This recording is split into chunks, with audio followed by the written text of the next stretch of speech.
வெண்பருத்தி நூலெடுத்து வாய் வெடிச்ச பூவெடுத்து நான் அணிஞ்சிட தொடுத்து வச்ச நடினமான மாலை இது.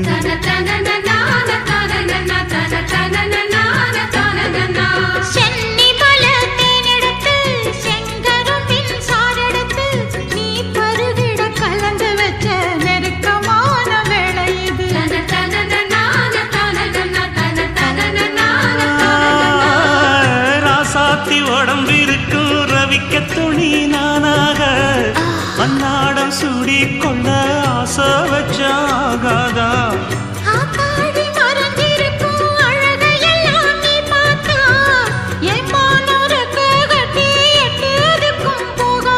அடிச்சீனி சக்கரையே எட்டி நீயும் நிக்கிறியே நான் ஏங்கி ஏங்கி பார்க்கிற போறாங்கி பண்ணுறியே.